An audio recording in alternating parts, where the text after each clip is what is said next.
राष्ट्रपति अभिभाषण धन्यवाद प्रस्ताव पर निजर वक्तव्य रखुच्च प्रधानमंत्री असम सीधा देखा और समृद्ध बनाने के लिए और तंदुरुस्त बनाने के लिए देश के करोड़ों लोगों को जोड़ने का उसमें अवसर है। अनेक क्षेत्रों में कोऑपरेटिव मूवमेंट को बढ़ाया जा सकता है और उसको ध्यान में रखते हुए हमने अलग कोऑपरेटिव मंत्रालय बनाया। विजन क्या होता है ये यहां पता चलता है। आदरणीय अध्यक्ष जी, जाति की बातें करना कुछ लोगों के लिए फैशन बन गई है। पिछले 30 साल से सदन में आने वाले ओबीसी समाज के सांसद दलों के भेदभाव से ऊपर उठ करके एक होकर के 30-35 साल से मांग कर रहे थे कि ओबीसी कमीशन को संवैधानिक दर्जा दिया जाए। जिन लोगों को आज जातिवाद में मलाई दिखती है उनको उस समय ओबीसी समाज की याद नहीं आई। ये हम हैं जिन्होंने ओबीसी समाज को संवैधानिक दर्जा दिया। पिछड़ा वर्ग आयोग आज संवैधानिक व्यवस्था में जो है। आदरणीय अध्यक्ष जी, हर सेक्टर में एससी, एसटी, ओबीसी को ज्यादा से ज्यादा अवसर मिले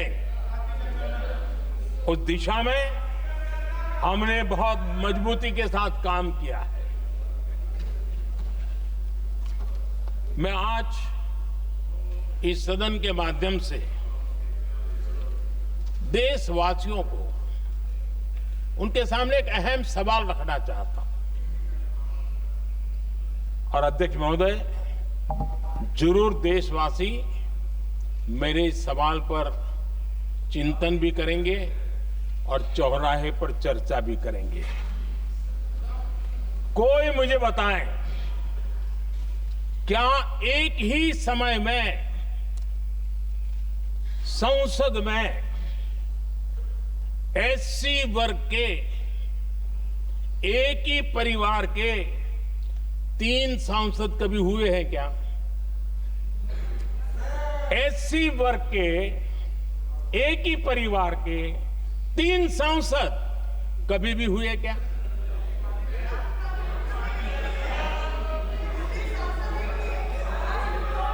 मैं दूसरा सवाल पूछता हूं, कोई मुझे बताए कि एक ही कालखंड में एक ही समय में संसद में एसटी वर्ग के एक ही परिवार के 3 एमपी हुए हैं क्या?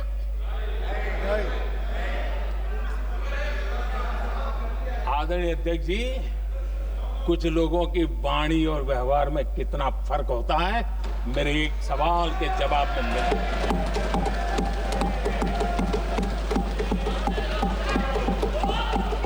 जमीन आसमान का अंतर होता है, रात दिन का अंतर होता है।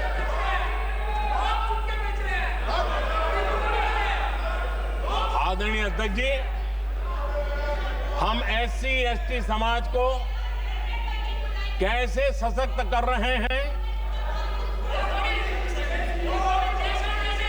आदरणीय अध्यक्ष जी, समाज में तनाव पैदा किए बिना एकता की भावना को बरकरार रखते हुए समाज के वंचितों का कल्याण कैसे किया जाता है, इसका मैं एक उदाहरण देता हूं।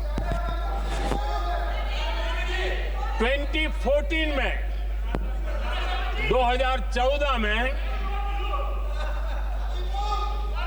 2014 से पहले हमारे देश में मेडिकल कॉलेजों की संख्या 387 थी। 2014 के पहले मेडिकल कॉलेज की संख्या 387 थी। आज 780 मेडिकल कॉलेज हैं।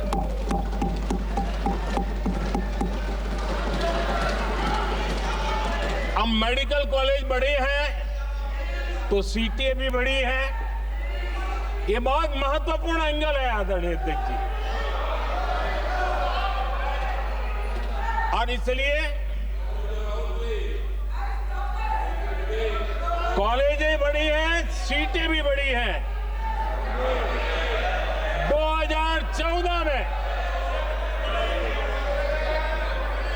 2014 में हमारे देश में एससी छात्रों की 2014 से पहले हमारे देश में एससी छात्रों की एमबीबीएस की सीट 7,700 थी। हमारे आने से पहले दलित समाज के हमारे 7,700 युवा डॉक्टर बनने की संभावना थी। 10 साल हमने काम किया। आज संख्या बढ़कर एससी समाज के 17,000 एमबीबीएस डॉक्टर की व्यवस्था की है। कहां 7,700 कहां 17,000। अगर दलित समाज का कोई कल्याण का और समाज में तनाव लाए बिना एक दूसरे के सम्मान को बढ़ाते हुए आदरणीय अध्यक्ष जी 2014 के पहले एसटी छात्रों के लिए एमबीबीएस की सीटें 3,800 थी। आज ये संख्या बढ़कर लगभग 9,000 हो गई है।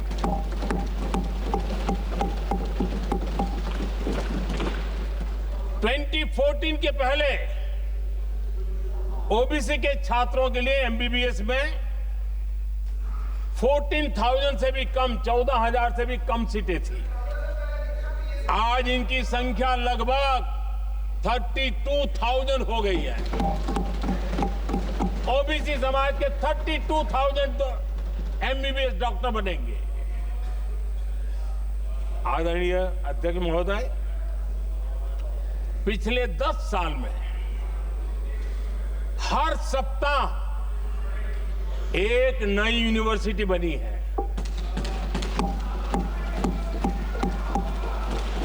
हर दिन एक नई आईटीआई बनी है।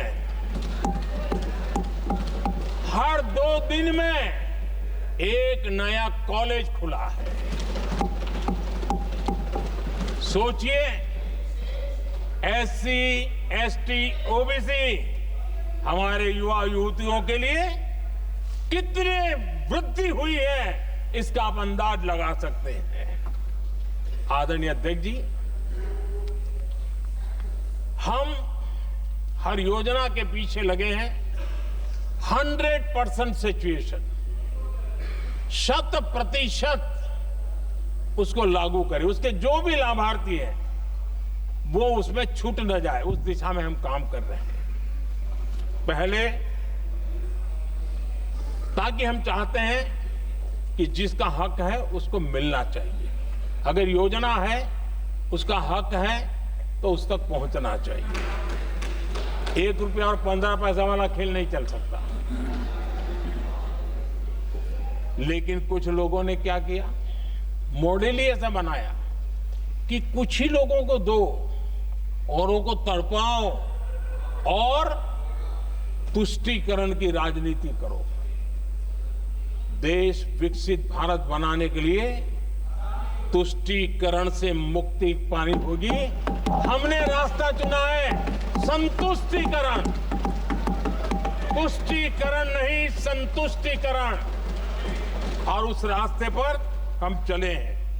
हर समाज, हर वर्ग के लोगों को बिना भेदभाव के जो उसके हक का है वो उसको मिलना चाहिए। ये है संतुष्टीकरण। और मेरे हिसाब से जब मैं 100% सैचुरेशन की बात करता हूं तो उसका मतलब होता है एक असल में सामाजिक न्याय है, ये असल में सेकुलरिज्म है और असल में ये संविधान का सम्मान है। आदरणीय अध्यक्ष जी, संविधान की भावना है सबको बेहतर स्वास्थ्य मिले, और आज कैंसर डे भी है। देश भर में और दुनिया भर में आज हेल्थ को लेकर के काफी चर्चा भी हो रही है,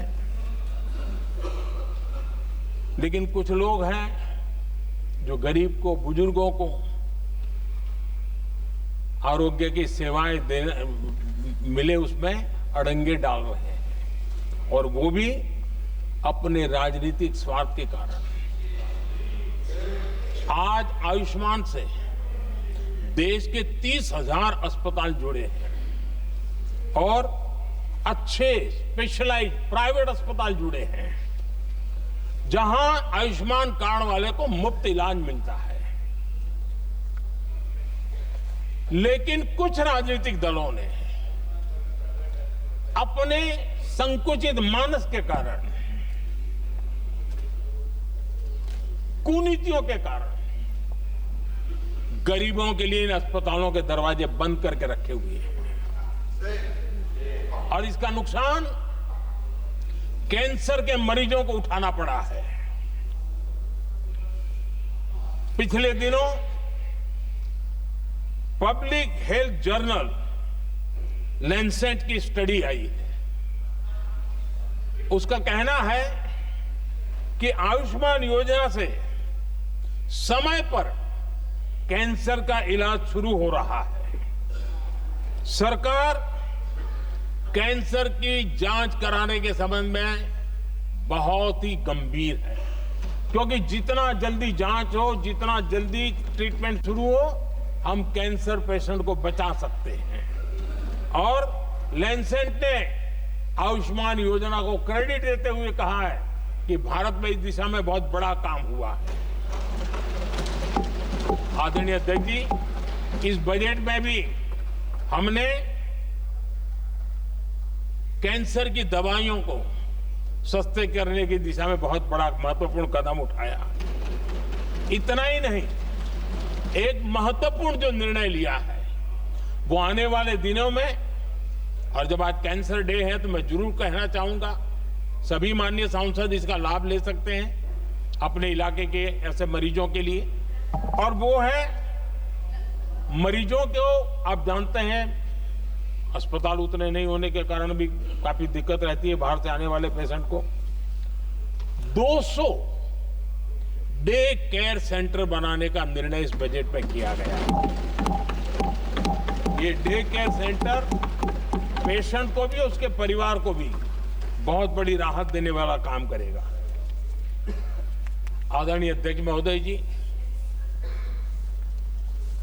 राष्ट्रपति जी के भाषण की चर्चा के समय यहां विदेश नीति की भी चर्चा हुई,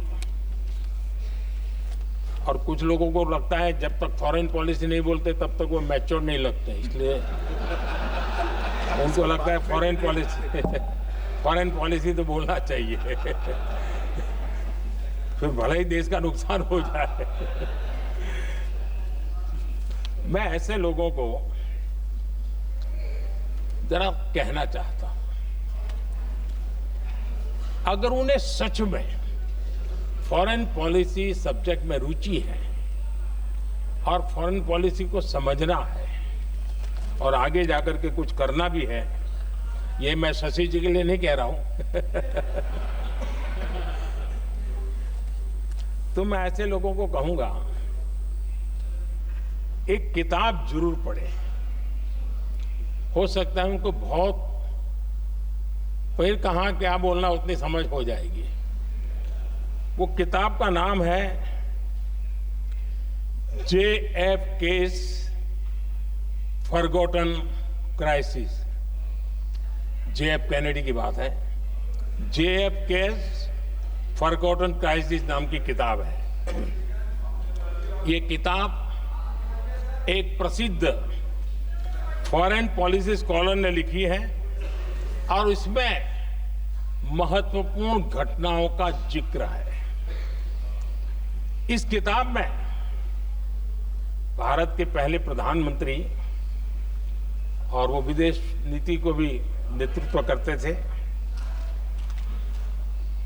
इस किताब में पंडित नेहरू और अमेरिका के तब के राष्ट्रपति जॉन एफ कैनेडी के बीच हुई चर्चाओं और निर्णयों का भी विस्तार से वर्णन है।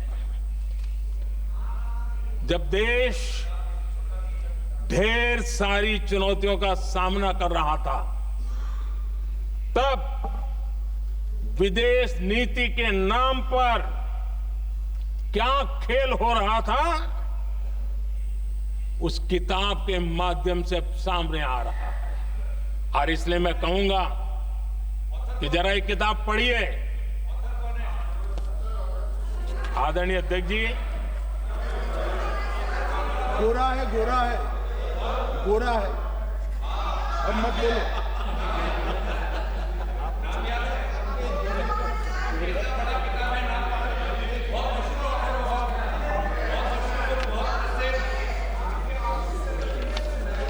आदरणीय अध्यक्ष जी, राष्ट्रपति जी के अभिभाषण के बाद एक महिला राष्ट्रपति जी, एक गरीब परिवार की बेटी, उनका सम्मान न कर सके, आपकी मर्जी, लेकिन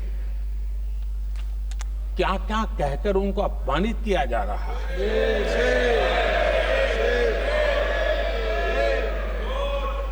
मैं राजनीति हताशा निराशा समझ सकता हूं, लेकिन एक राष्ट्रपति के खिलाफ क्या कारण है? क्या कारण है?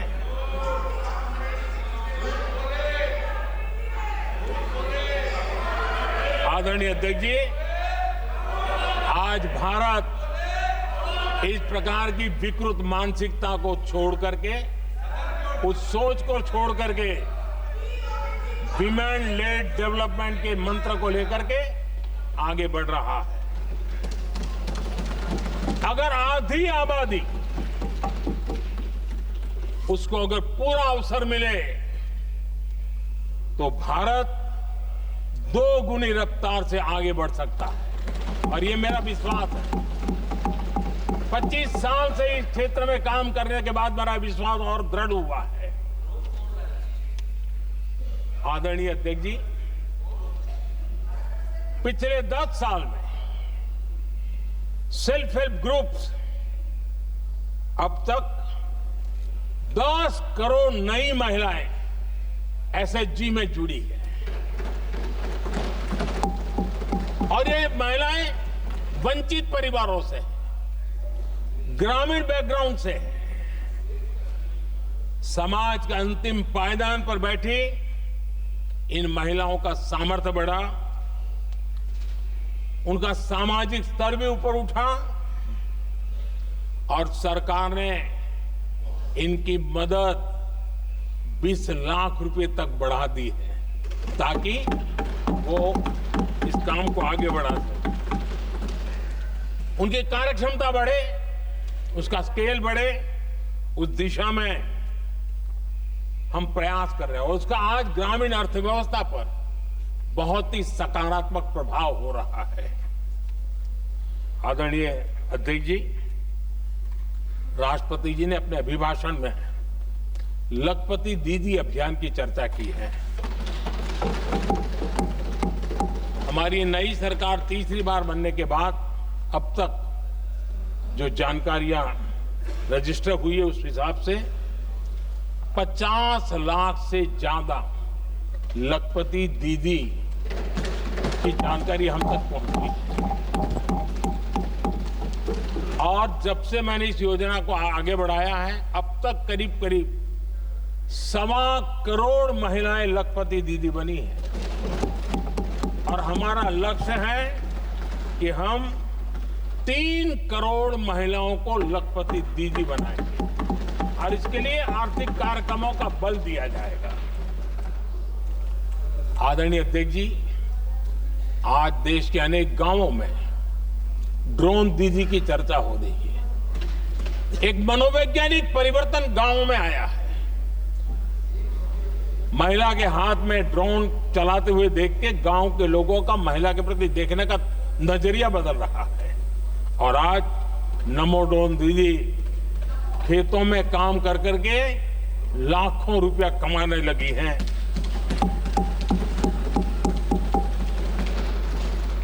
मुद्रा योजना भी नारी शक्ति के लिए उसके सशक्तिकरण की बहुत बड़ी भूमिका अदा कर रहा है। करोड़ों महिलाएं पहली बार मुद्रा योजना लेकर के उद्योग के अंदर अपने कदम रखे हैं और उद्योगपति की भूमिका में आई है। आदरणीय अध्यक्ष जी, 4 करोड़ परिवारों को जो घर दिए, उसमें से करीब करीब 75% मकान ऐसे हैं जिसके मालिकाना हक महिलाओं को मिला है। आदरणीय अध्यक्ष जी, ये बदलाव 21वीं सदी के सशक्त भारत की नींव रख रहा है। आदरणीय अध्यक्ष जी, विकसित भारत का लक्ष्य ग्रामीण अर्थव्यवस्था उसको सशक्त बिना किए बिना हम विकसित भारत का निर्माण नहीं कर सकते। और इसलिए रूरल इकोनॉमी के हर क्षेत्र को हमने स्पर्श करने का प्रयास किया है। और हम जानते हैं रूरल इकोनॉमी में खेती किसानी का बहुत महत्व रहता है। विकसित भारत के 4 स्तंभों में हमारा किसान एक मजबूत स्तंभ है। बीते दशक में खेती के बजट में 10 गुना वृद्धि की गई है। 10 टाइम। 2014 के बाद की बात मैं बताता हूं और ये बहुत बड़ा जंप है। आदरणीय अध्यक्ष जी, आज जो लोग यहां किसान की बातें करते हैं, 2014 से पहले यूरिया मांगने पर लाठी पड़ती थी। रात रात कतारों में खड़ा रहना पड़ता था। और वो जमाना था जब खाद किसानों के नाम पर निकलती थी, लेकिन खेत में नहीं पहुंचती थी, कहीं और ही काले बाजारी में, और 1 रुपया 15 पैसा वाला हाथ की सफाई का खेल चलता था। आज किसान को पर्याप्त खाद मिल रही है। कोविड का महासंकट आया, सारी सप्लाई चेन डिस्टर्ब हो गई, दुनिया में अनाप शनाप दाम बढ़ गए और परिणाम ये हुआ कि क्योंकि हम यूरिया पर डिपेंडेंट, हमें बाहर से लाना पड़ता है। आज भारत सरकार को जो बोरा यूरिया का 3000 रुपए में पड़ता है, सरकार ने वो झेला और किसान को 300 से भी कम कीमत पर दिया है। 300 रुपए से कम। किसान को ज्यादा से ज्यादा फायदा हो, इसके लिए लगातार हम काम कर रहे हैं। आदरणीय अध्यक्ष जी, किसानों को सस्ती खाद मिले, इस एक काम के लिए पिछले 10 साल में 12 लाख करोड़ रुपया खर्च किया गया है।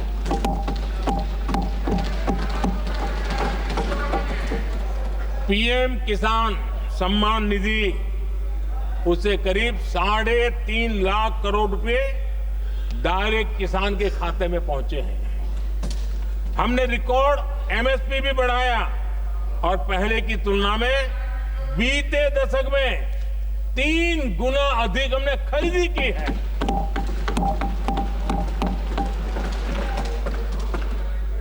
किसान को ऋण मिले, आसान ऋण मिले, सस्ता ऋण मिले, उसमें भी 3 गुना वृद्धि की गई है। पहले प्राकृतिक आपदा में किसान को अपने हाल पर छोड़ दिया जाता था। हमारे सेवा काल के दौरान पीएम फसल बीमा के तहत 2 लाख करोड़ रुपए किसानों को मिले हैं। आदरणीय अध्यक्ष महोदय, सिंचाई के लिए बीते दशक में अभूतपूर्व कदम उठा गए हैं और जो लोग संविधान की बातें करते हैं उनको ज्यादा ज्ञान नहीं है, ये भी दुर्भाग्य है। बहुत कम लोगों को मालूम होगा कि हमारे देश में डॉक्टर बाबा साहब आम्बेडकर ने पानी की योजनाओं को लेकर इतना उनका विजन क्लियर था, इतना।